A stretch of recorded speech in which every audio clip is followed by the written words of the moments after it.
Hello viewers, welcome to my channel. Again I have come up with the second part of education for peaceful coexistence. So the program consists of 10 slides and each slide focuses on the practical application of peace education. So before we proceed, subscribe my channel, press the bell icon, share with others. So let's start with the video.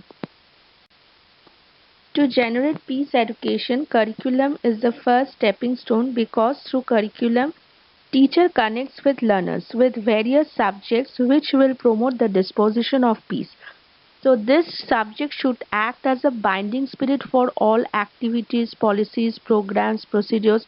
So that is why it is regarded as an integrated approach. So peace education curriculum is also regarded as an integrated approach. So the curriculum should develop connection with between subjects and real life.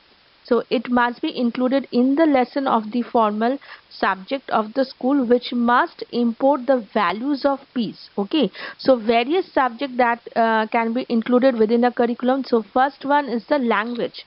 So it can be of a mother tongue or it can be of a secondary one, which will improve communication skill of students and vocabulary capacity by listening, speaking, writing, reading, etc. And they will be able to comprehend the oral and written expression of language, which carry various expression of love like affection, respect, empathy, etc., to promote peaceful coexistence. So the second subject under curriculum is the social science. So under social science, subjects like history, geography, civics, economics, etc. come under this discipline. So many times what happens, learner only concentrate on the rote memory without understanding the content's hidden meaning.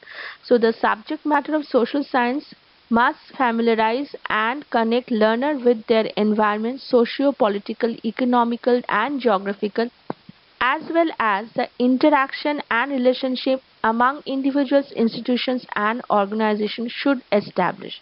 Like in history, topic like Mahatma Gandhi, Jawaharlal Nehru, etc. In civics, topics like democracy, secularism, social justice, etc. must be included in the curriculum to give concept of non-violence and justice, and it will also develop broader outlook within student and they can perceive the various relationships. So the third one is the science. So learner will be able to become aware about anti-peace instances and their impact in our society, like how our anti-peace action affects others, so they will able to think critically and will become aware about the problem. So science must provide scope to develop peace within the learner by developing proper attitude, values, flexibility, objectivity, critical thinking, accurate observation power, etc. So in science, topic like environmental protection, pollution and its types, environmental sustainability, global warming, etc. must be included in the curriculum. The fourth subject is art and craft. So for peace education through school, subjects like art and craft also enhances sensitization within learner. It not only fosters creativity but also advances their core skill. So it highlights the necessity of peace in human community. In art and craft, we uses various colors. So each colors depicts certain hidden meaning. Like red is the color of strength, yellow symbolizes hope or inspiration, and again green depicts harmony.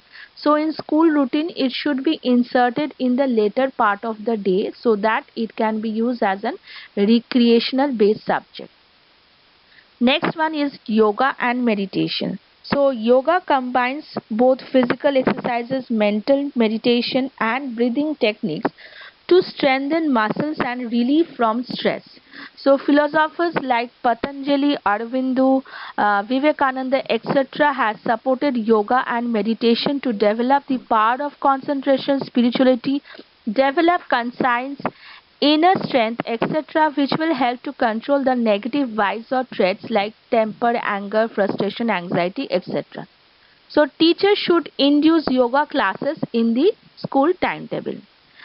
Sixth one is the sports and game. So we all know that the sports and game help in the all-round development of the learner, which includes both mental and physical. So with this, students will be able to acquire sound mental health with sound body, which will develop good character with peaceful mind, because it will develop qualities of cooperation, mutual understanding, tolerance, acceptance, etc. So these are the glimpse of certain curricular activities that I have already discussed. So the first one depicts the art and craft. So basically it's an art.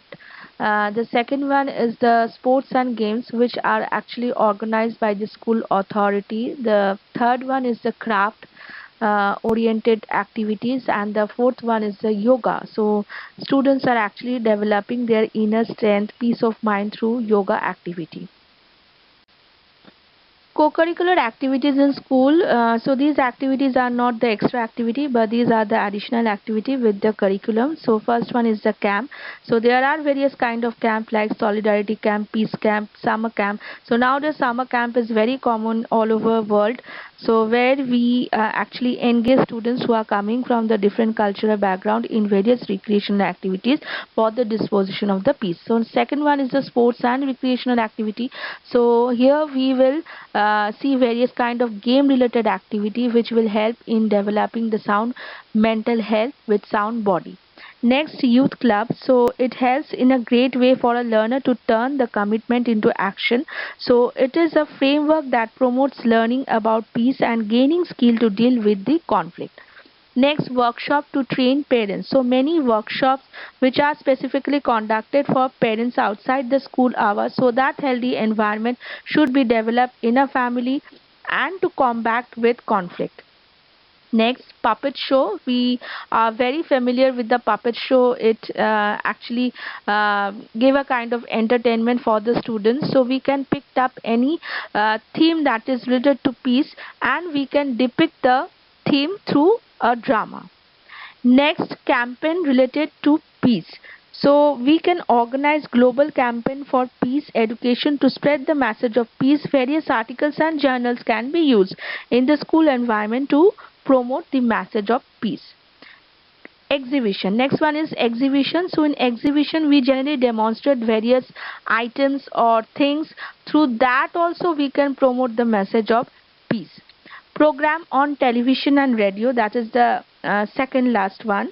So several person give speech on seminar or through a conference to uplift the message of peace in our society. So these postings as well as these discussions can be used in a classroom situation to spread the message of peace. Last one is the animation. So we can use many animated pictures or animated theme to depict the message of peace. See, these are the pictures as well as illustrations which actually depicts the co-curricular activities which can be organized by the school to spread the message of peace education. So first one is the parent workshop. So as I have said, this kind of workshop can be organized by the school authority outside the school hours to sensitize the parents about peace or to develop a peace in a home environment and to combat with the conflict. Second one, we can see that the students also participating in various activities through which they are also spreading the message of peace. It can be a debate, it can be a kind of any exhibition or competition, anything.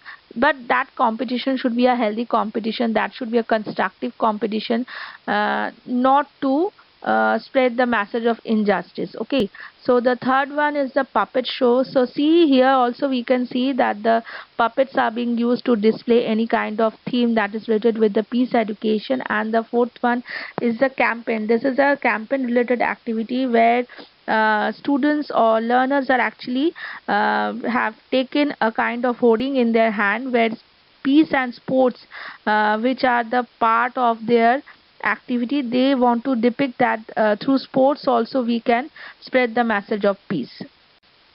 After curricular and co-curricular activity, the teacher will use various strategies or technique to promote peace education. So first one is the drama and role play. So drama is very different from the role play because in drama we have a planned context as well as the content which are presented sequentially in front of the audience.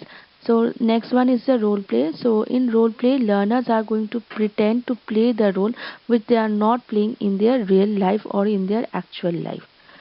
Next one is the discussion. So topic, peace bearing topic should be selected which should be presented in front of the learner, and that should be critically examined to present or to project the different perspective of peace education. Next one is the storytelling. So this is also very effective method especially for the primary level because it improves the vocabulary and retention capacity as well as it also develop the imagination power of the student. So we should select those topic or stories from the content which will develop positive feeling, contentment, attitude, true character within the learner.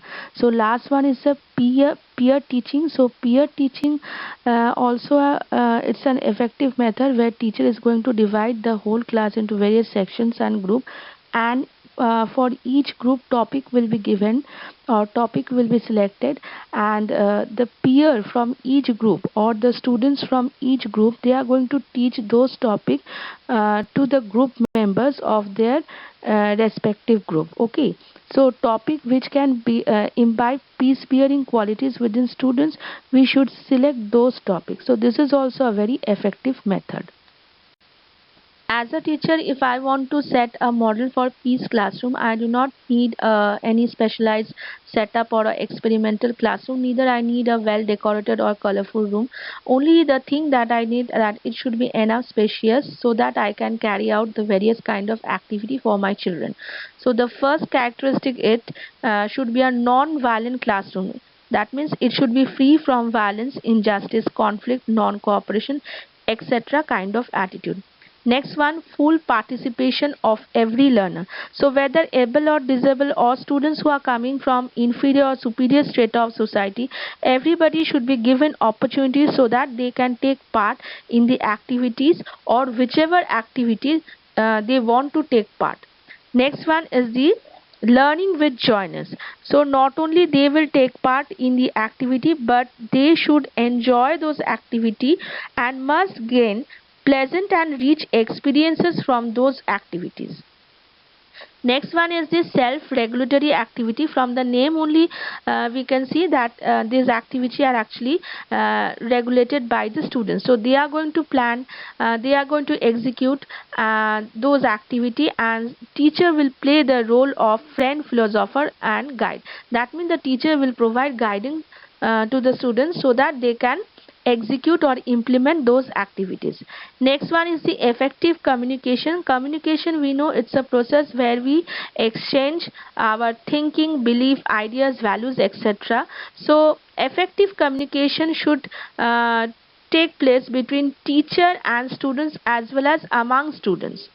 Next one is the constructive way of handling the conflict. Okay, so many a time a controversial situation may arise within a classroom because we find the people who are coming from the different cultural backgrounds. So dominant culture may create an impact on the non-dominant one. So teachers should handle those conflicting situation in a constructive way.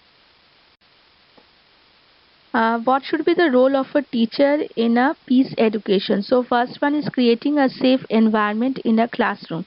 So peace education should create an emotional safe environment in a classroom which should create a sense of feeling of personal worth, trust, dignity and self-confidence leading to self-discipline. Okay, so it should create a safe environment within a classroom situation. Next one is the constructive feedback. So teachers should always provide a constructive feedback rather than the destructive or negative comment. Okay, this negative comment actually discourages students, and they will be not able to proceed in the work which they want to do. So teachers should always provide a positive feedback to students. Next one is valuing the ideas and questions which are coming from the students. Okay, so many a time we should patiently hear what the student want to say, or the question which are coming in their mind, so we should answer those questions. Though many a time the questions are very irrelevant, it's not related to the topic, but still it's very common that curiosity may generate in their mind, so we should answer those questions. Next one is enhancing motivation. So we should always encourage students to perform the activity. It will improve their self-confidence, self-esteem within the learner. So we should always enhance the inner motivation within a student. Next one is accepting mistake. So student must be made to understand that mistakes are a part of the work and that they are instructive. Only then will be they understand the value of mistake and will not try to hide mistake or feel embarrassed about them. So teacher who focuses on creating an atmosphere in which it is safe to make mistake is teaching the value of learning to make a choice, whether good or bad, and then experiencing the consequences.